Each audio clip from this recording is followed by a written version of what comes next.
हाँ ममता बहन, बहुत खुशी है। जननी जने तो भगत जन, या दाता या शूर, या तो जननी बांध रहे काहे गवायो नूर। आपने एक ऐसी पुत्री को जन्म दिया जो आज विश्व कल्याण के संकल्प लेके, संकल्प क्या प्रैक्टिकल कर रही है और आगे बढ़ती जा रही है। तो मैं पूछना चाहूंगा, ताकि सब पेरेंट्स को शिक्षा मिले, इसमें आपका भी क्या योगदान है।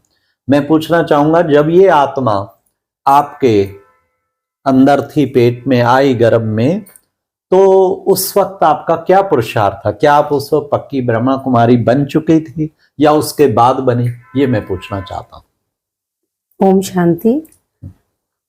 जब हंसी गर्भ में आई थी उसके 6 महीने पहले मैं सेंटर पे गई थी फर्स्ट टाइम जी। उसके बाद फिर मैं थोड़ा ज्ञान को मैंने समझा अच्छे से और प्रैक्टिकल में खुद में उतारा हर चीज को कि प्योरिटी क्या होती है, खान पान की शुद्धता क्या होती है, क्योंकि जब तक हम किसी चीज को करके ही नहीं देखेंगे तो हम दूसरे को कैसे सिखा सकते हैं। तो वो मैंने करके देखी सब चीजें, फिर मुझे वो अच्छी लगी, तो बाबा का ज्ञान भी मुझे फिर नहीं, जब सोल ये हाँ, थी, फिर बाबा कहते 4 हाँ, महीने पहले आ जाती है सोल, तो क्या उस टाइम आप पूरे नियम हाँ, ज्ञान योग धारणा में? उस टाइम पे पूरी पक्की योग धारणाओं में पक्की बिल्कुल। अच्छा। पूरा बाबा का श्रीमत फॉलो करते हुए। देखो भाई बहनों, आप सब ये शिक्षा अपने बहुओं को, जो भी जैसे भी है, जो गर्भ में अगर आत्मा कहीं है तो उसको भी पूरा ज्ञान योग तपस्वी बन के उसको वैसा बनाया जा सकता। अच्छा, तो फिर जब ये आत्मा आई, फिर इसके क्या लक्षण थे? फिर इसके लक्षण यही थे कि मेरे को सुबह के टाइम पे जैसे थोड़ा अमृत वेला करती थी ना मैं, तो शाम के टाइम पे मैंने प्रॉपर करना शुरू किया, क्योंकि उस टाइम मेरी तबीयत थोड़ी ठीक रहती थी, शाम के टाइम पे मॉर्निंग से बेटर रहती थी जी। तो मैंने नुमा शाम का योग प्रॉपर शुरू किया करना। तो 9 महीने तक कंटिन्यू मैंने वो योग किया, और पूरा जब बच्ची गर्भ में आई थी उसके पहले से ही संकल्प कर लिया था कि एक ब्रह्मा कुमारी होनी चाहिए और लड़की होनी चाहिए। भाई बहनों देखिए, सबको होता है लड़का होना चाहिए, और इन्होंने संकल्प किया ब्रह्मा कुमारी बने और लड़की हो। पक्का संकल्प बाबा ने पूरा किया। फिर वो नुमा शाम के योग के समय ही हुई 7:14 पे गुरुवार के दिन। कहते योग कर रही थी उस टाइम पे, उस टाइम बाबा ने ये पुत्री, उसी टाइम प्यारे बाबा की बच्ची उसी टाइम में, योग के समय में।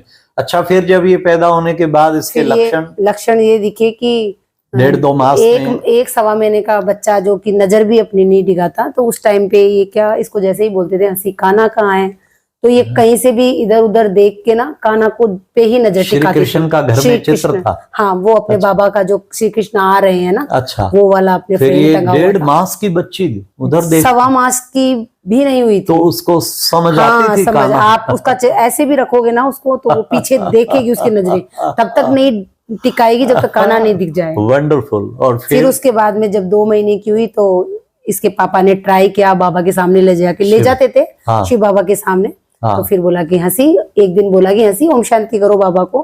तो हंसी ने दोनों हाथ जोड़ के झुका के ओम शांति। 2 मास की। हाँ, 2। वंडरफुल। फिर हमको लगा कि हो सकता है कोइंसिडेंटली हो गया हो।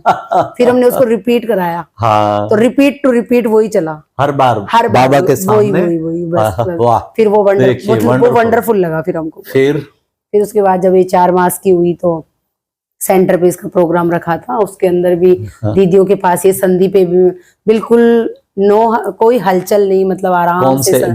जब हम साकवाड़ा में थे, डूंगरपुर डिस्ट्रिक्ट में तो आता 2 है दीदियों के बीच। तो हाँ, विजया दीदी और पद्मा दीदी के बीच में ये। कितना टाइम बैठी?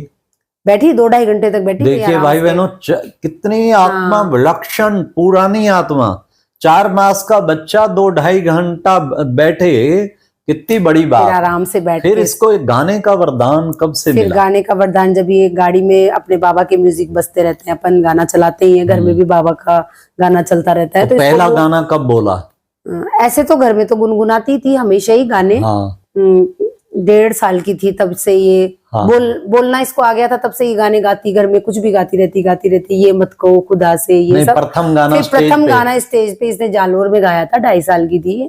तो सूरज भाई जी की क्लास थी, अच्छा उसके बाद में उस दिन स्टेज पे ये चढ़ के पहला गाना अच्छा, इसने 2.5 वर्ष की बच्ची हाँ, उस और दिन ही- पूरा कॉन्फिडेंस। हाँ, तो इसको गाने याद होते थे अपने हाँ, गाने बिना, अपने आप देखो वंडरफुल। बिना- अब भी जो भी गाना बोलती है, कोई कॉपी पे बड़े बड़े व्यक्ति इंटेलेक्चुअल मैं देखता हूँ आगे पेज रखेंगे, इसको कुछ नहीं रखना, सारा इसकी मेमोरी में होता है। हाँ बिल्कुल, ये बिना तो देखे 2.5 साल की थी तब पहला बोला, फिर उसके बाद में कंटिन्यू फिर सेंटर पे छोटे अपने जो हमारे सेंटरों सिरदरी पे। सेंटर पे ऐसा है, वहां पे ये जो भी प्रोग्राम होता उसके अंदर पहले अपने आप को कहती मैं गाऊंगी, फिर नया गाना याद करती, फिर नया गाना गाती, आज नया, ऐसे करते करते ये शुरू हो गई। फिर हमारे जालोर कनेक्शन में जो भी सेंटर है, कोई साहिला में भी एक बार फिर प्रोग्राम दिया, जालोर में प्रोग्राम दिया, ऐसे करते करते ये और बाहर भी गई, बाहर गई। फिर अजमेर भी इसको दीदी ने एक बार बुलाया, हैदराबाद भी ना, हाँ हैदराबाद तो अभी गए थे हम। अजमेर भी, सब तरफ, हाँ ऐसे जयपुर गई, पानीपत, हाँ, दिल्ली, सब तरफ देखो। छोटे छोटे सेंटरों पे मतलब। अच्छा, उसमें भाइयों बहनों इनका बहुत बड़ा योगदान है।